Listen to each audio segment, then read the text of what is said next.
ಪಾಕಿಸ್ತಾನ ತನ್ನ ಇತಿಹಾಸದಲ್ಲೇ ಹಿಂದೆಂದೂ ಮಾಡದ ತಪ್ಪು ಮಾಡಿದೆ. ಈ ತಪ್ಪು ಪಾಕಿಸ್ತಾನವನ್ನ ಎಲ್ಲಿ ಹೋಗಿ ನಿಲ್ಲಿಸುತ್ತೆ ಅನ್ನೋದನ್ನ ಹೇಳೋದಕ್ಕೆ ಸಾಧ್ಯವಿಲ್ಲ.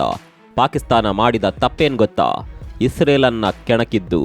ಅದರಲ್ಲೂ ಇಸ್ರೇಲನ್ನ ಕ್ಯಾನ್ಸರ್ಗೆ ಹೋಲಿಕೆ ಮಾಡಿದೆ ಪಾಕಿಸ್ತಾನ. ಇಸ್ರೇಲ್ ಅನ್ನುವ ಈ ಕ್ಯಾನ್ಸರ್ ರಾಷ್ಟ್ರವನ್ನ ಸೃಷ್ಟಿಸಿದವರು ನರಕದಲ್ಲಿ ಸುಟ್ಟು ಹೋಗ್ಲಿ ಅಂತ ಪಾಕಿಸ್ತಾನ ಗುಡುಗಿದೆ. ಆದರೆ ನೆನಪಿಡಿ ಸ್ನೇಹಿತರೆ, ಸಿಂಹವನ್ನ ಕೆಣಕಿದ ಮೇಲೆ ಸುಮ್ಮನೆ ಕೂರೋಕ್ ಅದು ಪಾಕಿಸ್ತಾನದ ನರಿಗಳಲ್ಲ. ಇಸ್ರೇಲ್ ಮತ್ತು ಮೊಸಾದ್ ಈಗ ಪಾಕಿಸ್ತಾನದ ಕುತ್ತಿಗೆಗೆ ಕೈ ಹಾಕಲು ರೆಡಿಯಾಗಿವೆ. ಪಾಕಿಸ್ತಾನ ಇವತ್ತು ಜಗತ್ತಿನ ಮುಂದೆ ನಾವು ಶಾಂತಿ ಪ್ರಿಯರು ಅಂತ ನಾಟಕ ಆಡ್ತಾ ಇದೆ. ಅಮೆರಿಕ ಮತ್ತು ಇರಾನ್ ನಡುವೆ ಯುದ್ಧ ನಿಲ್ಲಿಸಿದ್ದು ನಾವೇ ಅಂತ ಬೆನ್ನು ತಟ್ಟಿಕೊಳ್ಳುತ್ತಿದೆ. ಇತ್ತ ಭಾರತವನ್ನ ಕೂಡ ಪಾಕಿಸ್ತಾನ ತನ್ನ ಶತ್ರುಗಳ ಲಿಸ್ಟ್ನಲ್ಲಿ ಸೇರಿಸಿ ಇಡೀ ಮುಸ್ಲಿಂ ರಾಷ್ಟ್ರಗಳನ್ನ ನಮಗೆ ವಿರುದ್ಧವಾಗಿ ಎತ್ತಿ ಕಟ್ಟೋದಕ್ಕೆ ನೋಡ್ತಿದೆ. ಅತ್ತ ಇಸ್ರೇಲ್ ಪಾಕಿಸ್ತಾನದ ವಿರುದ್ಧ ರೋಷಾಗ್ನಿ ಜ್ವಾಲೆಯಲ್ಲಿ ಉರಿತಾ ಇದೆ. ಪಾಕಿಸ್ತಾನ ಹೇಳಿದ ಮಾತುಗಳನ್ನ ಸಹಿಸಿಕೊಳ್ಳೋದಕ್ಕೆ ಸಾಧ್ಯವೇ ಇಲ್ಲ ಅಂತ ಇಸ್ರೇಲ್ ಹೇಳಿದೆ. ಸಹಿಸಿಕೊಳ್ಳೋದಕ್ಕೆ ಸಾಧ್ಯವಿಲ್ಲ ಅಂತ ಇಸ್ರೇಲ್ ಹೇಳಿಬಿಟ್ರೆ ಪಾಕಿಸ್ತಾನದ ಕತೆ ಮುಗೀತು ಅಂತಾನೆ ಅರ್ಥ. ಅಷ್ಟಕ್ಕೂ ಏನಿದು ಇಸ್ರೇಲ್ ಹಾಗೂ ಪಾಕಿಸ್ತಾನ ನಡುವಿನ ವಾಕ್ಸಮರ? ಇಸ್ರೇಲ್ ಪಾಕಿಸ್ತಾನಕ್ಕೇನೆಲ್ಲ ಎಚ್ಚರಿಕೆ ಕೊಟ್ಟಿದೆ? ಪಾಕಿಸ್ತಾನ ಇಸ್ರೇಲ್ ಅನ್ನ ಕೆಣಕಿ ತಪ್ಪು ಮಾಡಿಬಿಡ್ತಾ? ಎಲ್ಲವನ್ನ ತೋರಿಸ್ತೀವಿ ಸ್ನೇಹಿತರೆ. ನಮಸ್ಕಾರ. ಚರಿತ್ರೆಯ ಮತ್ತೊಂದು ವಿಡಿಯೋಗೆ ನಿಮಗೆಲ್ಲ ಪ್ರೀತಿಯ ಸ್ವಾಗತ.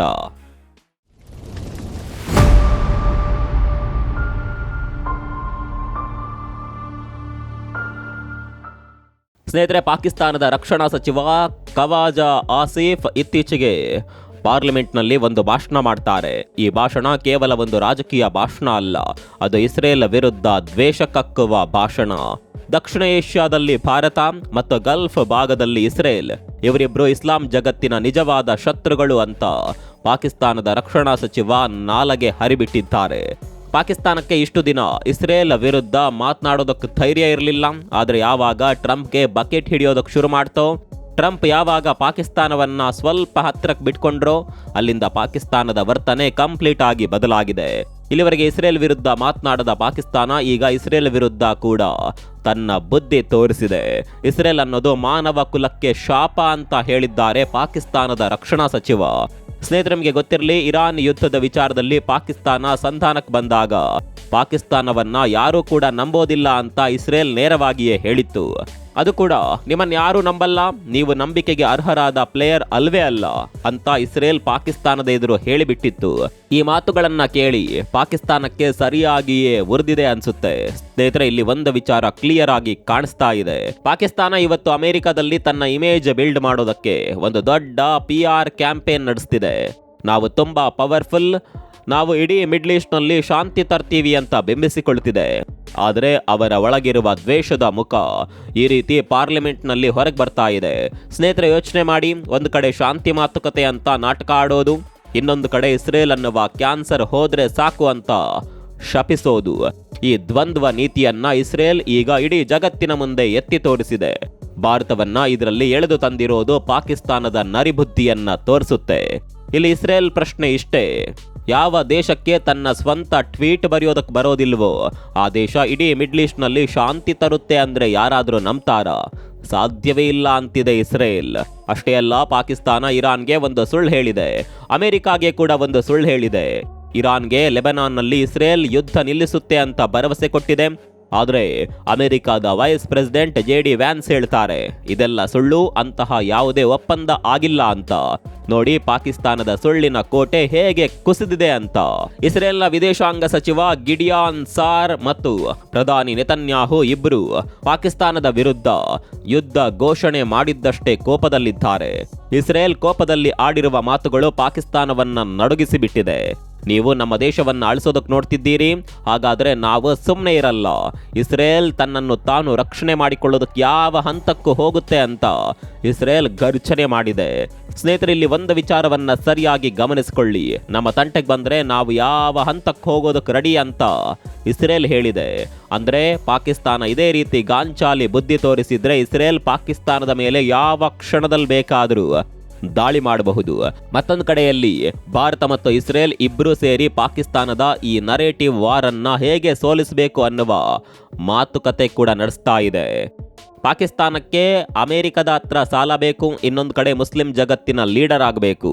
ಪಾಕಿಸ್ತಾನ ಇವತ್ತು FTF ಗ್ರೇ ಲಿಸ್ಟ್ನಿಂದ ತಪ್ಪಿಸಿಕೊಂಡಿರಬಹುದು, ಆದರೆ ಅವರ ಆರ್ಥಿಕ ಪರಿಸ್ಥಿತಿ ತುಂಬಾನೇ ಕೆಟ್ಟದಾಗಿದೆ. UAE ಪಾಕಿಸ್ತಾನದ ಬಳಿ ಸಾಲ ವಾಪಸ್ ಕೇಳಿದ್ರೆ ಸಾಕು, ಪಾಕಿಸ್ತಾನ ಭಿಕ್ಷೆ ಬೇಡಬೇಕಾಗುತ್ತೆ. ಇಷ್ಟೆಲ್ಲ ಆದರೂ ಪಾಕಿಸ್ತಾನ ಇಷ್ಟೊಂದು ಹೀನಾಯ ಪರಿಸ್ಥಿತಿಯಲ್ಲಿದ್ರೂ ಭಾರತ ಮತ್ತು ಇಸ್ರೇಲ್ ಅನ್ನ ಯಾಕೆ ಕೆಣಕ್ತಾ ಇದೆ ಅನ್ನುವ ಪ್ರಶ್ನೆ ಸಹಜವಾಗಿಯೇ ಮೂಡುತ್ತೆ. ಈ ಪ್ರಶ್ನೆಗೆ ಉತ್ತರ ತುಂಬಾನೇ ಸಿಂಪಲ್. ಅಮೆರಿಕ ತನ್ನ ಜೊತೆ ಇದೆ ಅನ್ನುವ ಹುಂಬು ಧೈರ್ಯ. ಇವತ್ತು ಡೊನಾಲ್ಡ್ ಟ್ರಂಪ್ ಅಧಿಕಾರದಲ್ಲಿದ್ದಾರೆ ಮತ್ತು ಟ್ರಂಪ್ ಪಾಕಿಸ್ತಾನದ ಆರ್ಮಿ ಚೀಫ್ ಆಸಿಮ್ ಮುನೀರ್ ಅವರನ್ನ ಮೈ ಫೇವರೇಟ್ ಅಂತ ಕರೀತಾರೆ. ಇದನ್ನೇ ಬಂಡವಾಳ ಮಾಡಿಕೊಂಡು ಪಾಕಿಸ್ತಾನ ಒಂದು ಗೇಮ್ ಆಡ್ತಿದೆ. ಆದರೆ ಆ ಗೇಮ್ನಲ್ಲಿ ಅವರು ಭಾರತವನ್ನ ಶತ್ರು ಅಂತ ಕರೆದು ದೊಡ್ಡ ತಪ್ಪು ಮಾಡಿದ್ದಾರೆ. ಭಾರತ ಇವತ್ತು ಜಗತ್ತಿನ ಶಕ್ತಿಶಾಲಿ ದೇಶ. ನಾವು ಇಸ್ರೇಲ್ ಜೊತೆ ಸೇರಿ ಪಾಕಿಸ್ತಾನದ ಈ ಸುಳ್ಳುಗಳನ್ನ ಜಗತ್ತಿನ ಮುಂದೆ ಇಟ್ಟರೆ ಪಾಕಿಸ್ತಾನಕ್ಕೆ ಯಾವ ದೇಶವೂ ಸಹಾಯಕ್ಕೆ ಬರೋದೇ ಇಲ್ಲ. ಅಮೆರಿಕ ಕೂಡ ಪಾಕಿಸ್ತಾನವನ್ನ ಕೇವಲ ಒಂದು ಪ್ರಾಬ್ಲಮ್ ಅಂತ ನೋಡುವ ಕಾಲ ಹತ್ತಿರದಲ್ಲಿದೆ.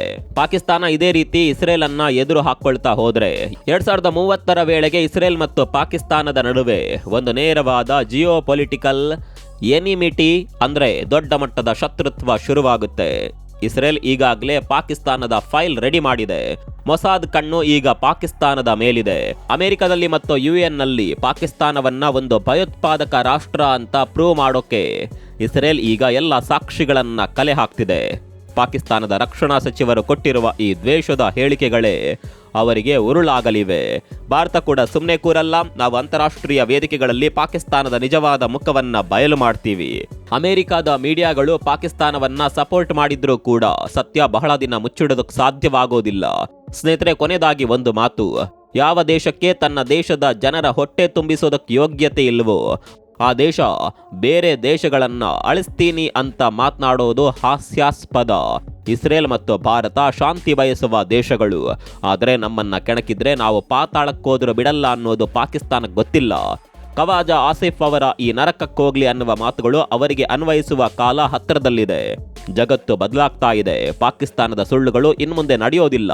ಸ್ನೇಹಿತರು, ಯೋಚನೆ ಮಾಡಿ. ಮೊಸಾದ್ ಅನ್ನೋದು ಜಗತ್ತಿನ ಅತ್ಯಂತ ಶಕ್ತಿಶಾಲಿ ಗುಪ್ತಚರ ಸಂಸ್ಥೆ. ಇವತ್ತು ಪಾಕಿಸ್ತಾನದ ಸಚಿವರು ಇಸ್ರೇಲ್ ಮೇಲೆ ದ್ವೇಷ ಕಾರಿದ್ರೆ ನಾಳೆ ಅವರ ಗತಿ ಏನಾಗಬಹುದು? ಇಸ್ರೇಲ್ ತನ್ನ ಶತ್ರುಗಳನ್ನ ಭೂಮಿಯ ಯಾವ ಮೂಲೆಯಲ್ಲಿದ್ರೂ ಹುಡುಕಿ ಶಿಕ್ಷಿಸುತ್ತೆ. ಪಾಕಿಸ್ತಾನದ ಈ ಮಾತುಗಳು ಅವರ ಸ್ವಂತ ವಿನಾಶಕ್ಕೆ ಮುನ್ನುಡಿ ಬರೆದಂತೆ ಕಾಣ್ತಿದೆ.